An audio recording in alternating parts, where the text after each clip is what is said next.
Hey everyone, my name is Kirsten Hickman. I'm a senior editor here at Eat This Not That, and I'm so excited to finally say to you, happy holidays.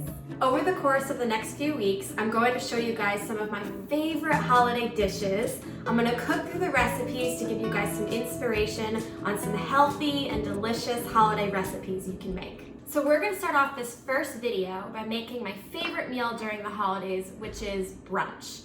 For our brunch, we are going to make one of my favorite pastries, which is a cranberry orange scone. Now, these scones are really special. First, they only have 8 grams of sugar in them. To put it into perspective, one of those Maple Creme Sticks that you get at Dunkin' contains 34 grams of sugar. Even one of those flavored yogurts you get at the grocery store also contains maybe 12 to 14 grams of sugar in them. These scones only have 8 grams of sugar. That's 68% less sugar in these scones than in the Maple Creme Stick. Second, the scones actually have a good amount of protein in them between the egg and the heavy cream, which yes, we use heavy cream in it so that it doesn't dry out and the scone is still nice and moist. Between the heavy cream and the egg, you're actually getting 5 grams of protein in it. Like I said, these scones are really special, they're healthy, they're delicious, and they are really good with a cup of coffee. All right, let's make scones. Okay, first let's make sure that we have all of our ingredients.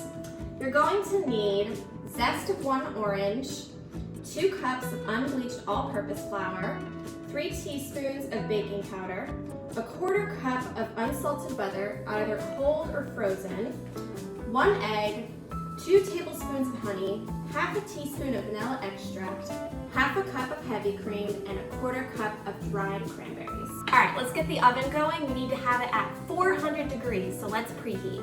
Okay, next you're going to grab a large bowl, and you're going to put in the orange zest, the flour, and the baking powder. And you're gonna whisk that together with a fork. Now, when making pastries, I find it really easy to cut in cold butter by actually grating it, kind of like you would with a block of cheese.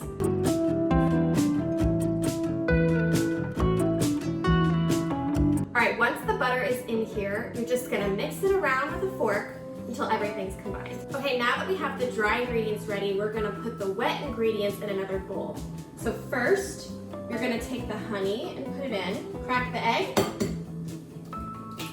and the vanilla extract, and of course, the heavy cream. All right, once the wet ingredients are set, we're gonna add in our dry ingredients. And then we're gonna combine it all, and it's gonna form a kind of a thick dough, very close to a cookie dough consistency. Okay, once the dough has formed, you're going to add in your cranberries. So now we're going to shape the scone dough into a nice flat circle. I would say just a little over 1/2 foot in diameter will do. Okay, once the dough is ready, I like to use a pizza cutter to cut it into 8 triangles.